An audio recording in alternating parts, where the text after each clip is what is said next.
Hi Level 3s and welcome to 3.4 Atomic Structure and Bonding. This is Lesson 7. Here are our learning objectives: to describe how intermolecular forces affect the boiling point of covalent substances, describe how intermolecular forces affect solubility, and to practice boiling point questions.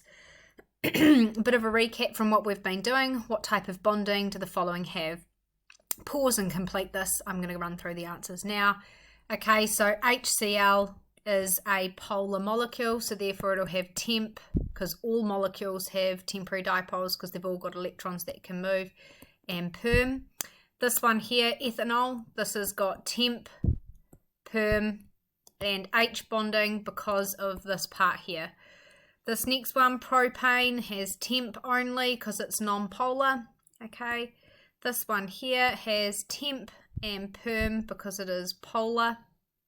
Okay, and HF has temp, perm, and H bonding. Hopefully those were easy. We've actually done some of those before. Cool. So just to recap, when we talk about chemical properties of a covalent molecule, that's the breaking and making of covalent bonds and how they react. And when we talk about physical properties, we're talking about breaking those intermolecular forces or utilizing those intermolecular forces for things like boiling point and melting point and solubility. And that's our focus of today's lesson.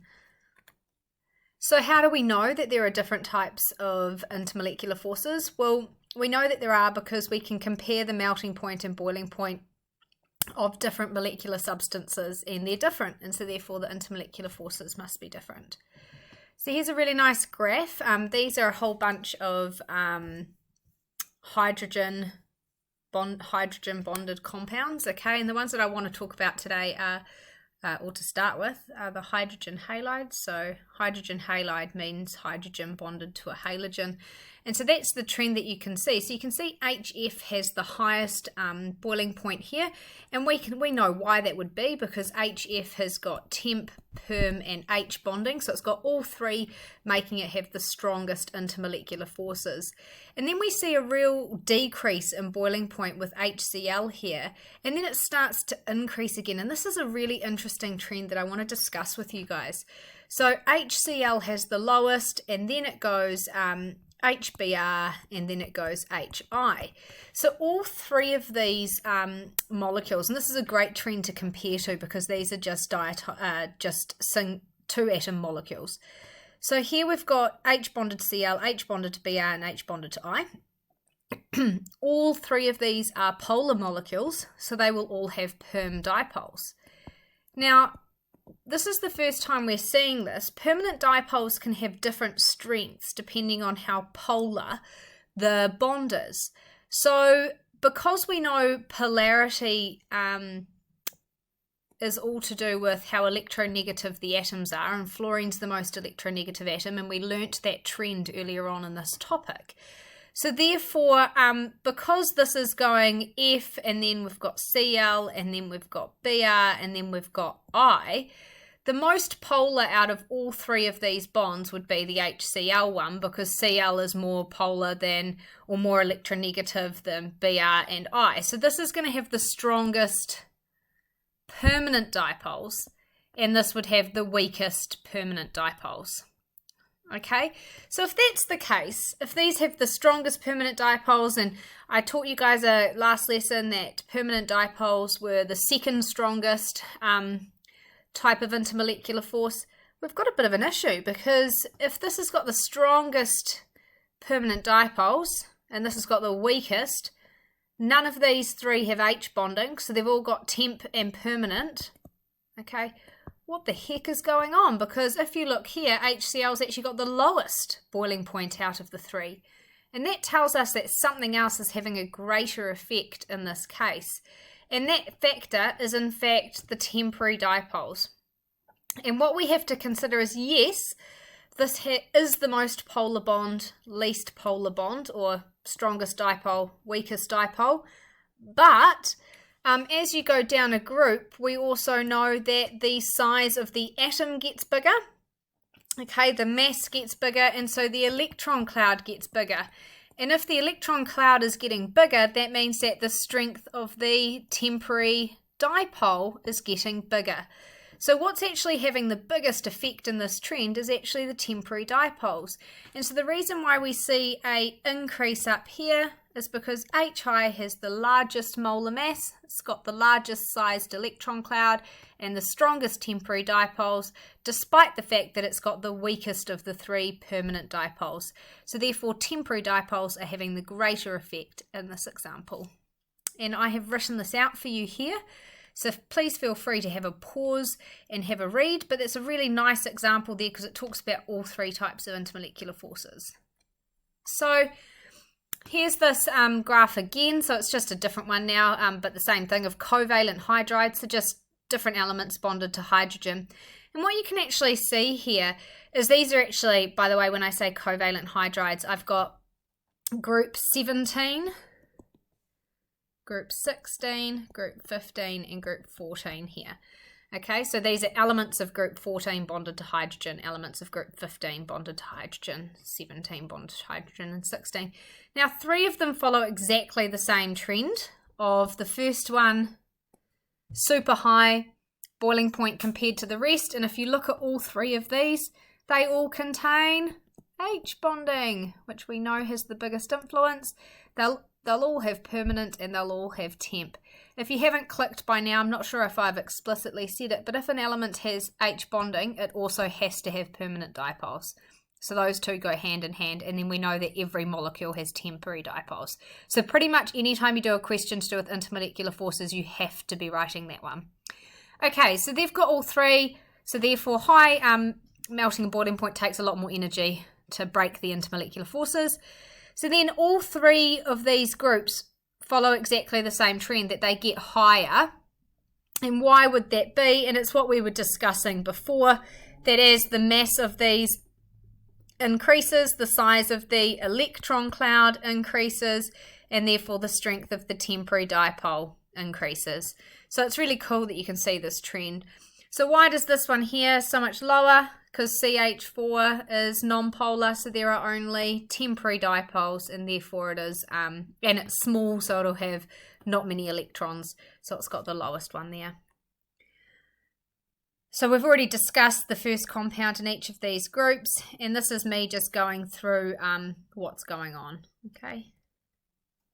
So I'd like you guys to have a crack at actually writing one down for yourself instead of just listening to me ramble all the time. So I'd love you to please write an answer for me as to why this trend occurs. Okay, so pause the video, have a go, and see how you get on. Here is my answer. Okay, I'm not going to read it word for word because it's me just explaining what we said before. Please have a check how you go, and any questions, shout out on Teams. Okay, so what we're going to do for the remainder of this session is we're just going to go through some exam questions that I've picked out because I found them pretty useful. So this is from a 2012 exam. Okay, it says chloroethanol, okay, and chloropropane have similar molar masses but significantly different boiling points. Identify with the one with the highest boiling point and explain why.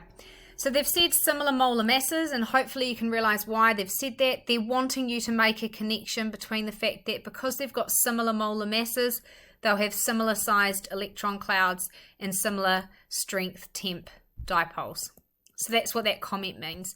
And we know all molecules have temporary dipoles, so we must say that. Next of all, these will both be polar molecules because they've got the Cl at the end, so they'll both have permanent dipoles. Okay, however, this top one here has also got this OH, making it have H bonding as well. So chloroethanol will have the highest boiling point because it has all 3 types of intermolecular forces, and therefore more energy will be required to break it. Remember, you always need to revert back to energy when you're talking about something having a higher or lower boiling point. Whereas though chloropropane has got permanent dipoles and temporary dipoles, which are going to be weaker. And here's my model answer. Okay, feel free to have a read, pause, read through it. Make sure you have, if you have any other questions, let me know. Task 3 from 2008, okay, it gets you to compare different compounds. So they put a column here for molar mass, and that's so you can compare the size of the electron cloud, and then they've got the boiling point. So if we look at these two here, okay, so they've got different molar masses. This one's far bigger, so this one will have stronger temporary dipoles, okay, than this one here, because there's a larger electron cloud. Okay, so even though it's got a larger temporary dipole, it's actually got a lower boiling point. So something else has to be having an effect here. And if you look at the structures here, both of these are polar molecules, so both of them will have permanent dipoles. Okay, however, this top one also has hydrogen bonding. Hydrogen bonding has the most influence, and therefore it's going to take the most energy to break. So here's my answer for that one. Okay, it's got hydrogen bonding, permanent dipoles, and temporary dipoles, so it has a high boiling point, whereas this one only has permanent dipoles and temporary. Despite B having a larger molar mass, a larger electron cloud, and stronger temporary dipoles, hydrogen bonding has a stronger attraction and so has a greater effect. So hopefully that makes sense. So let's go back and look at this one here, comparing compound C and D. Okay, so if we're comparing C and D here, same molar mass. So same molar mass means that they've got the same sized electron cloud and therefore the same strength of temporary dipoles. So why is it that this one up here has got a much higher boiling point than this one here? Compound D is a nice boring non-polar molecule, so all it's got is temporary dipoles. Whereas though this one here, this is actually a ketone. We haven't got to level 3 organic yet, but we will. This is a ketone, propanone, and because of the CO, it makes it polar, so this will also have permanent dipoles. So the fact that they've got the same strength temporary dipoles, this one's got extra permanent, makes it have a higher boiling point. Okay, so here's me comparing that, and it's exactly what we just said. Okay, the last section of this lesson is solubility in water. Now, when you think solubility in water, you probably think, okay, back to year 11 where we teach you about putting an ionic solid into water, and we know water's got this negative O and the positive H's, and so the positive ion gets surrounded by the negative oxygens, okay, and the negative ion gets surrounded by the positive hydrogens, and that's really good because that is actually what happens if an ionic solid dissolves, and so opposite charges attract. In order for it to actually dissolve, though, these attractions between the ions and water must be similar strength or stronger than the attractions holding the ions together. If they weren't, it wouldn't make any sense energetically wise for this to break apart. So the only reason why this will actually dissolve in water is if these attractions between the ions and the water molecules are similar or stronger than what was holding these two ions together. Now, we're not actually talking about ionic substances here, we're talking about covalent, but I just wanted to start with that because it's something familiar that you know. So with that in mind, the same goes for our molecular compounds.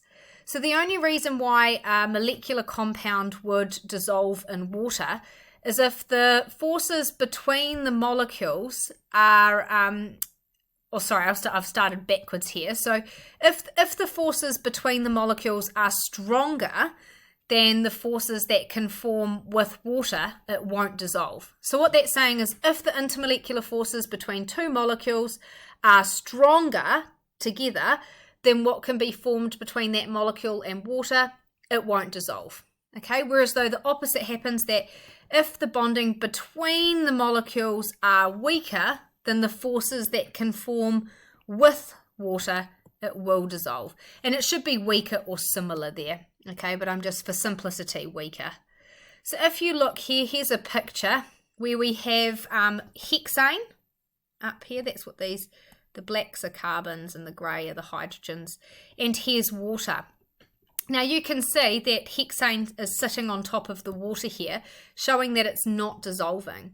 And why might that be? And this is actually quite a big concept, and I'm actually going to pause the video here and I'll come back to this slide when we do part B. So I'll see you in a second.